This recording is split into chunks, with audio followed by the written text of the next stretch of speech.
Hello everyone, welcome to Inconvenient Truths. I'm your host, Jennifer Zeng. In this episode, I will continue to discuss the current crisis of thousands of Chinese trying to come to the US via a difficult and dangerous route.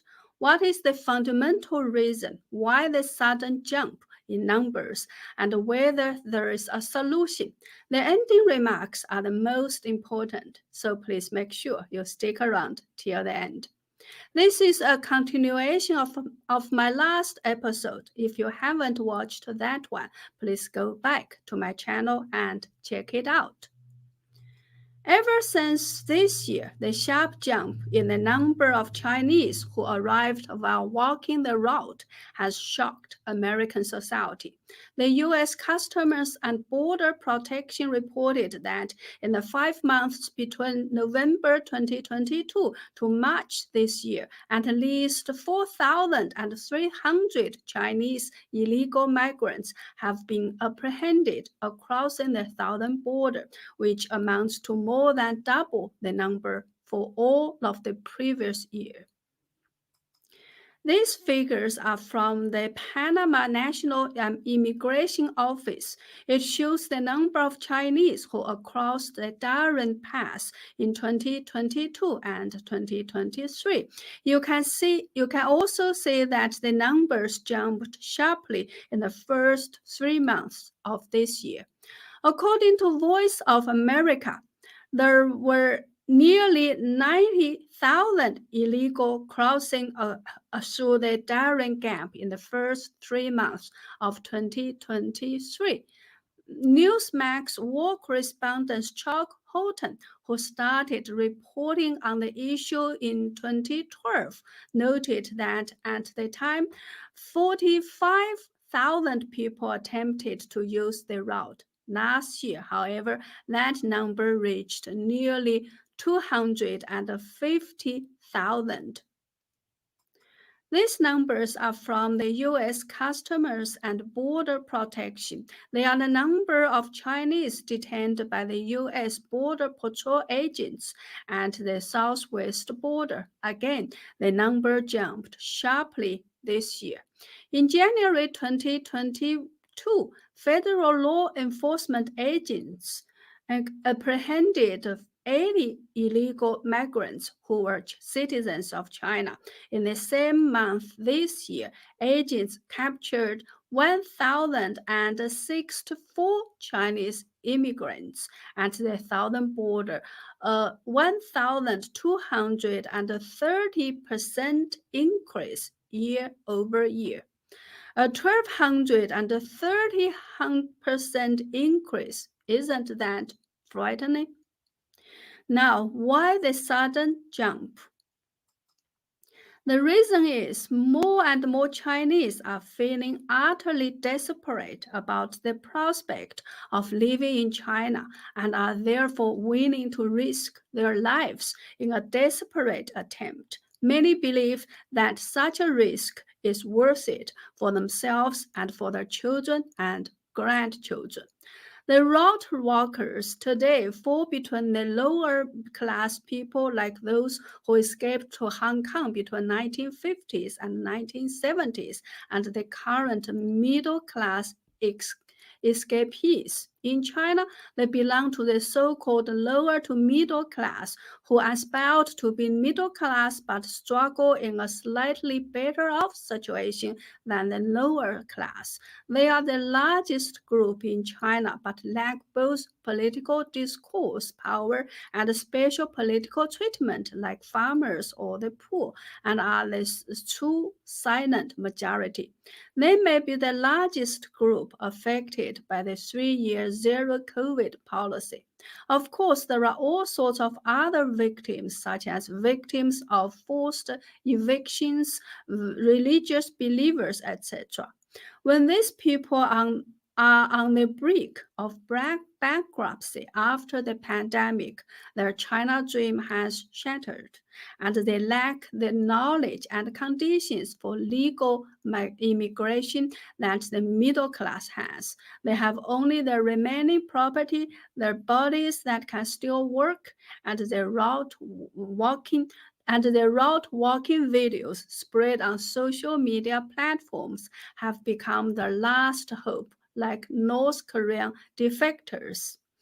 One such route walker Yang Xin said to BBC, I have no regrets coming here. I have no regrets. I would regret if I stayed in China. Another one, Ah Long, said, stepping on American soil, I feel very, very excited. From deep inside, I feel a sense of security that I don't know where it comes from. You feel like you have been spinning in the air all the time and suddenly you land. It's that kind of feeling. However, for the American public, there is a huge concern.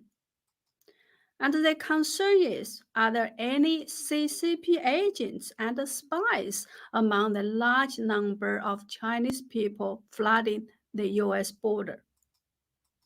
Michael Young, a combat correspondent who has been traveling together with these illegal migrants and reporting from the front line, said this in his tweet. This is a war invasion. These people will later be armed, uniformed, and informed that that they can take your life and your property. Folks who have followed my war work for many years know that I do not write flippantly or inaccurately, and that I am careful with my words. You are at war, lethal war, ultimate consequences, including genocide. Is concern like this reasonable? Given the CCP's unrestricted warfare tactics, anything is possible. However, I somehow believe that among the thousands and thousands of Chinese who are flooding the US, there are indeed many ordinary people who just wanted to pursue a better life in the US after becoming sick of the CCP's policies. How can we deal with this issue? I'm not sure who still remember the CCP former leader Deng Xiaoping's threat after the 1989 Tiananmen massacre. At that time, faced with the sanctions from the West, Deng Xiaoping made such a statement when giving an interview to a Hong Kong newspaper. He said, if the Chinese Communist Party loses control of China, 100 million people will flee to Indonesia, 10 million to Thailand, and 500,000 to Hong Kong. In 1990, he made similar threats to former Egyptian Prime Minister Mubarak and former Canadian Prime Minister Trudeau. He told Trudeau, if a civil war breaks out in China, it will be a river of blood. What's the point of talking about human rights? People will flee to foreign countries, and the number of Chinese refugees will not be in the millions or tens of millions, but in hundreds of millions. Can the United States handle it? He also declared to Mubarak, if China descends into chaos, it will be a global catastrophe. Deng made the threat to try to blackmail the West. His points were, if you have to support the CCP, only the CCP could hold China together. If the CCP falls, it will be a global disaster. Nobody can bear such a consequence. I'm afraid that his threat and blackmail were very successful. Many people still think this way today, and that's why even if they agree that the CCP is not good, they dare not think about or work toward the collapse of the CCP. As far as I understand, the most basic criterion for determining whether a person is a refugee is whether he or she has a well-founded fear of persecution. According to this definition, I believe that except for the CCP leaders and the people who wholeheartedly support the CCP and who have obtained the CCP's favor, almost any other people in China can declare themselves a refugee. I think in all these years of various political campaigns of the CCP, more than half of the Chinese population has been persecuted one way or the other. Also, during the insane COVID lockdown in the past 3 years, virtually everybody was a victim. That's why suddenly so many people wanted to escape from China after the lockdown was suddenly lifted in a very irresponsible way at the end of last year. In this sense, Deng Xiaoping's threat is still real and true after more than 30 years.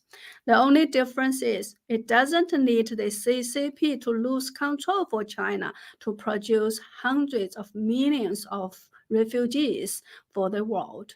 Actually, the truth is just opposite to Deng Xiaoping's claims. The reason why the world could be flooded by Chinese asylum seekers will not be that the CCP has lost control over China.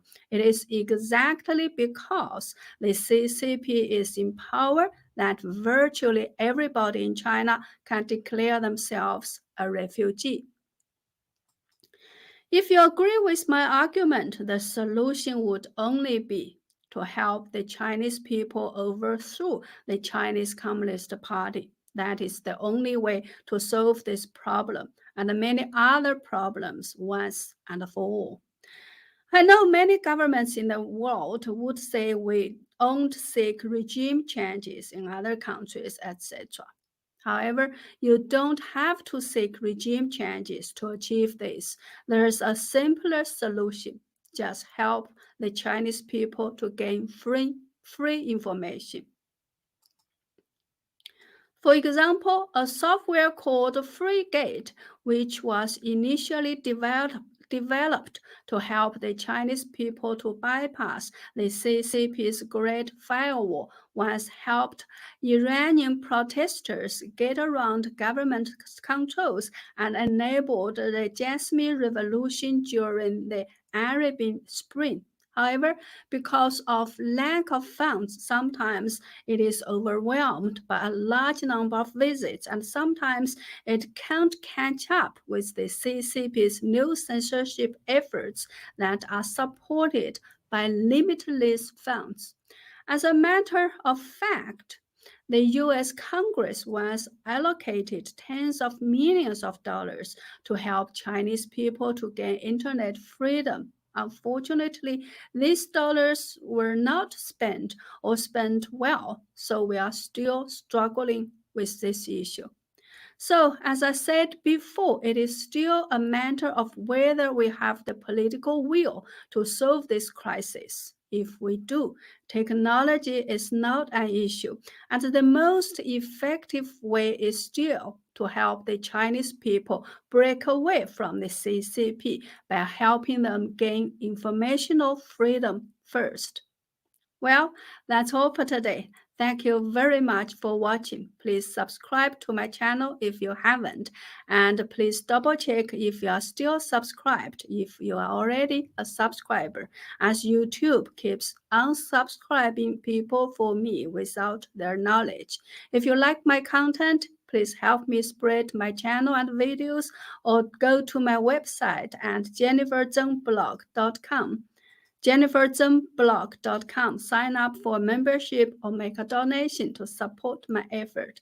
Thank you. See you next time.